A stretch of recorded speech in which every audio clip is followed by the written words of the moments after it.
Everyone, welcome back to my channel. I hope आप सब बिल्कुल ठीक होंगे। एसएससी जेई 2025 अब सिर्फ आपसे 20 दिन दूर है। आरआरबी जेई 2025 भी आपके काफी करीब है।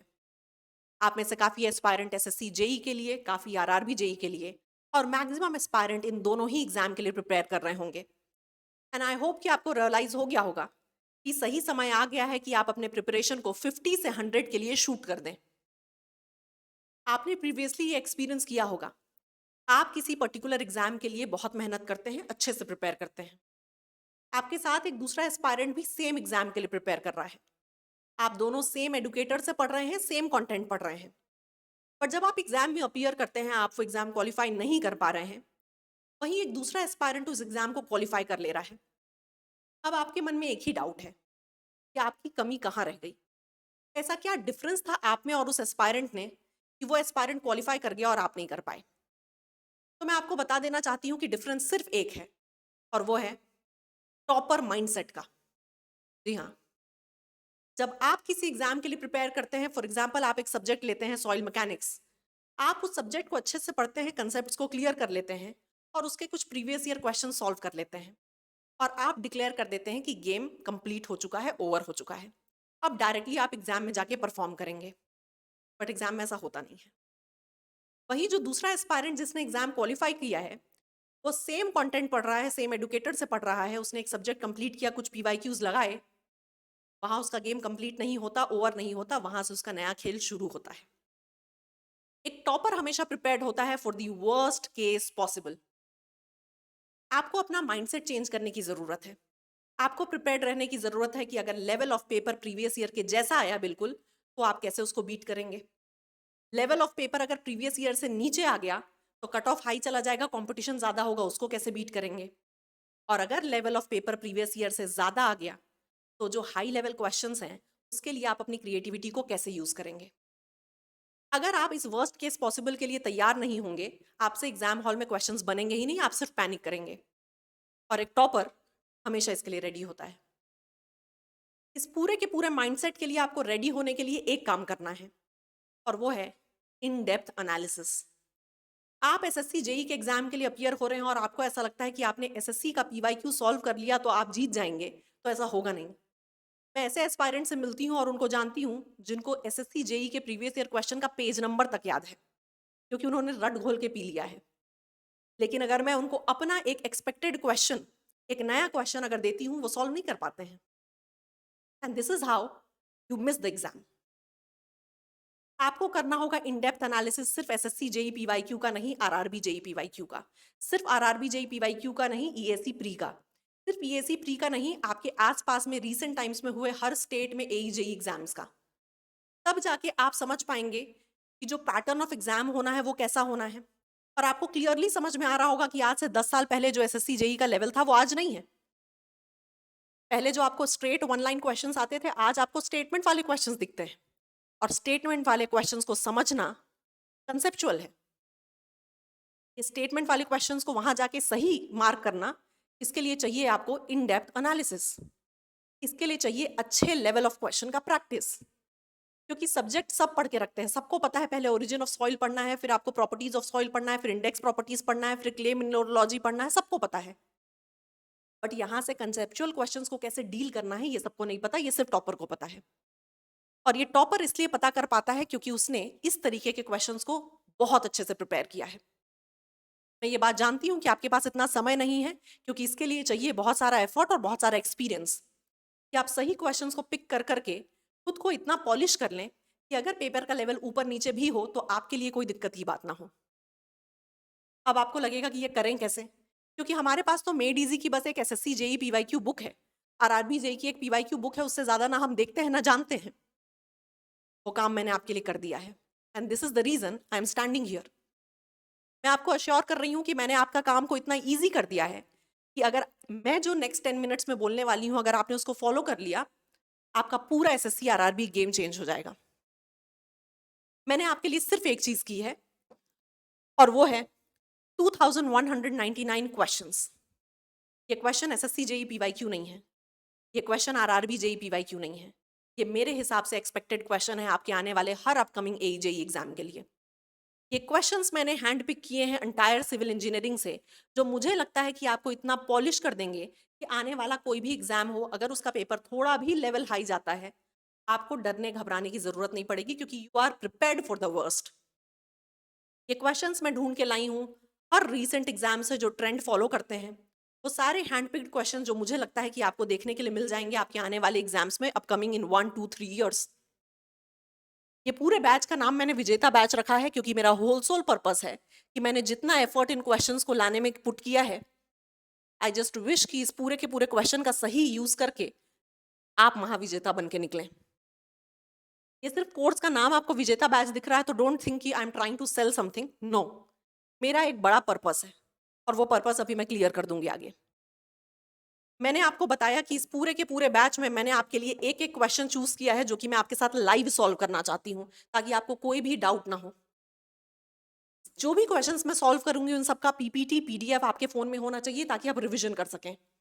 ये सारे क्वेश्चन ट्रेंडिंग पैटर्न पे है, 10 साल पुराने क्वेश्चन कराने का टाइम मेरे पास नहीं है, और आपके पास भी नहीं होना चाहिए।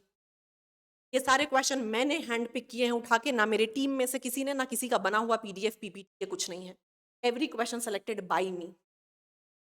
सिमिलर एक्सपेक्टेड क्वेश्चंस मुझे पता है कि ये सेम पैटर्न फॉलो होगा आपके आने वाले एग्जाम्स में, not only for SSC, RRB, JE and any state AE. मैं पूरे 12 सब्जेक्ट्स आपके कवर करूंगी इन अपकमिंग 15 डेज, क्योंकि मुझे पता है समय कम है। मैं आपको बोल रही हूँ कि मैं जो कंसेप्ट की क्लैरिटी आपको दे रही हूँ विथ इंपॉर्टेंट क्वेश्चन, ये आपके प्रिपरेशन को दूसरे लेवल पे लेके जाएगी, इसकी गारंटी मुझे है। ये सब मैंने प्लान किया है सिर्फ आपके लिए। मैं आपको एक डेमो दे देती हूँ, जो आपका पहला सब्जेक्ट मैं डील कर रही हूँ वो ये रहा आपके सामने। जी हाँ, विजेता बैच, क्योंकि मेरा होल सोल पर्पस है आपको महाविजेता बनाने का।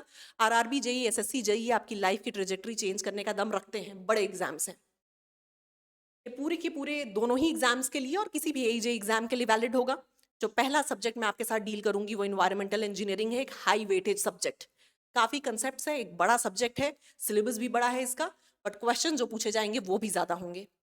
मैं 200 टू 250 क्वेश्चंस आपके लिए डील करूंगी, और ये वो क्वेश्चंस हैं जिनमें से अगर 150 क्वेश्चंस आपसे खुद से बन गए, you are ready for environmental engineering. क्योंकि मुझे पता है कि मेरे लाए हुए 200 क्वेश्चंस तो किसी से नहीं बन पाएंगे, बट अगर 150 क्वेश्चंस आपसे बन रहे हैं, 130 140 क्वेश्चंस आपसे बन रहे हैं, मतलब आपका प्रिपरेशन सही है। ये सिर्फ इसकी बात नहीं है, मैंने ये प्लान किया है आपके सारे सिविल इंजीनियरिंग सब्जेक्ट्स के लिए। और मैं हट जाती हूँ, आप इसका एक स्क्रीनशॉट ले लीजिए, क्योंकि जब मैं ये क्वेश्चंस लेके आऊंगी, टोटल 2200 क्वेश्चंस लाऊंगी आपके सामने। हर सब्जेक्ट से नियरली 200 250 क्वेश्चंस होंगे। ये शेड्यूल दिखाने का मेरा होलसोल पर्पस ये है कि जो मेरा पहला सब्जेक्ट है वो इन्वायरमेंटल इंजीनियरिंग है, जो संडे शाम 9 PM, रात 9 PM बोलना चाहिए मुझे, से शुरू हो जाएगा। रात में 9 बजे मैं लाइव होंगी आपके साथ, और नेक्स्ट 2 आवर्स हम पूरा का पूरा environmental engineering with concept clear करेंगे। ये स्केड्यूल आपको मैं इसलिए दिखा रही हूँ सो दैट आपको पता हो कि आपको रिवीजन कौन से सब्जेक्ट का करके आना है, और रिवीजन जरूरी है। मुझे चाहिए कि सिर्फ 10 स्टूडेंट लाइव हो, बट उन 10 स्टूडेंट को इन्वायरमेंटल इंजीनियरिंग पहले से आता हो। मैं आपको यहाँ पे टाइम वेस्ट करने के लिए नहीं बुलाना चाहती कि आप बैठें और वीडियो चल रही है और देखते रहें, जी नहीं। I want active participation. I want कि आपको सब्जेक्ट आता हो, तब जाके आप इन क्वेश्चंस को समझ पाएंगे। क्योंकि क्या है, मैं आपको ग्राउंड जीरो से रॉ वाटर इंजीनियरिंग से इन्वायरमेंट तो पढ़ा नहीं सकती, अभी इतना टाइम तो है नहीं। देखूंगी आरआरबी के लिए आगे, बट इस पॉइंट ऑफ टाइम पे अगर आपको सब्जेक्ट आता है, तो ये सेशन जो आपके लिए मैंने प्लान किए हैं, कि उस पर 4 चांद लगा देंगे। स्केड्यूल डल जाएगा मेरे यूट्यूब पे, मेरे इंस्टाग्राम पे, मेरे टेलीग्राम पे दिख जाएगा आपको स्केड्यूल। याद रखिएगा, जो पहला 16 नवंबर को सेशन होगा 9 PM, वो इन्वायरमेंटल इंजीनियरिंग का है। तो पूरा का पूरा raw water, waste water, air pollution पढ़ के आना। बिना पढ़े I don't want you to entertain. अगर मैंने इतना बड़ा कोर्स आपके लिए लॉन्च किया है, तो डेफिनेटली इसके पीछे कोई ना कोई रीजन होगी, मेरा कोई फायदा होगा। तो फायदा मैं आपको दिखा देती हूँ, ये देखिए। ये फायदा है इस पूरे कोर्स का। ये पूरे कोर्स की प्राइसिंग है 1599। तो आप मुझे सिर्फ अभी, अगर फर्स्ट कम फर्स्ट का कोई ऑफर होगा तो शायद 1000 में आपको कोर्स मिल जाएगा, और अगर आप लेट आएंगे तो आपको ये पूरा कोर्स शायद 1600 रुपए में मिलेगा, है ना। मेरा कोई फायदा नहीं इसमें, मेरा एक अल्टीमेट पर्पस है, और वो पर्पस है कि विजेता बैच से पढ़ के आप महाविजेता बन जाएं। और इस पॉइंट ऑफ टाइम पे ये पूरा का पूरा कोर्स आपके लिए फ्री होगा यूट्यूब पे एट ₹0। मैं नेक्स्ट 15 डेज के लिए लाइव रहूंगी आपके सामने रोज रात 9 बजे, अपने टॉप पिक्ड क्वेश्चंस लेके, जस्ट कि आपका पूरा प्रिपरेशन इतना पॉलिश्ड हो जाए कि आपका नाम पीडीएफ में दिखे। And that's my ultimate goal. इससे ज़्यादा ना मुझे आपसे कोई एक्सपेक्टेशंस है, ना आपसे कोई चाहत है। आई होप कि मैंने जो ये एफर्ट पुट डाउन किया है उसको आप सही तरीके से यूटिलाइज करेंगे, क्योंकि मैंने सच में जो क्वेश्चंस चूज किए हैं और जिस तरीके से उनका पूरा का पूरा सोल्यूशन डिजाइन किया है, I know it will be a game changer. This is the ultimate trick for you to qualify RRB JE, SSC JE, any state AE JE in next 20 days. Best possible तरीके से इसको utilise करिएगा। आपका ज़्यादा time नहीं लूंगी, मुझे पता है कि हर एक मिनट इंपॉर्टेंट है, इसलिए इतनी जल्दी जल्दी बोल रही हूँ। वीडियो एकदम कॉम्पैक्ट रहे, सिर्फ पॉइंट टू पॉइंट आपसे बात की है मैंने। विजेता बैच लेके मैं आपके सामने आ गई हूँ। पहले दिन लाइव रहूंगी, that is going to be from Sunday, और संडे से नेक्स्ट 15 डेज तक रोज। आई होप कि मेरा जो एफर्ट है वो सही जगह पे इन्वेस्ट हो और आप पूरी तरीके से इसको यूटिलाइज कर पाएं। सो मेहनत करिए, ये मेहनत करने का समय है, मेहनत करने से डरिए मत। आप जितना मेहनत कर रहे हैं ये मेहनत आपकी कर्जदार रहेगी, और सूद समेत आपको सही समय पे सब कुछ वापस मिलेगा। एक दिन अचानक से किसी एक पीडीएफ में आपका नाम होगा और वो पीडीएफ आपकी तकदीर का पन्ना पलट देगा। बस तब तक लगे रहिए। All the best everyone. Comment section में डेफिनेटली मुझे बताइएगा कि कितना एक्साइटेड हैं आप इस पूरे कोर्स के लिए। डेफिनेटली मुझे बताइएगा कि आपकी और क्या एक्सपेक्टेशंस है मुझसे, जो मैं कर सकती हूँ जिससे आपका एग्जाम और अच्छा चला जाए। आपकी प्रिपरेशन पे मैं फुल फ्लेजेडली तैयार हूँ अपना एफर्ट डालने के लिए।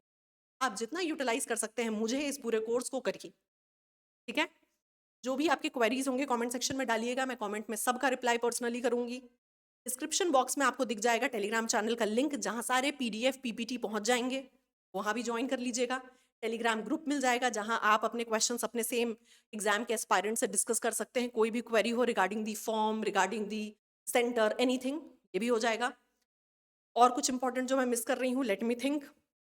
कमेंट सेक्शन में सारी क्वेरी सॉल्व कर दूंगी, बिल्कुल पूछ लीजिएगा।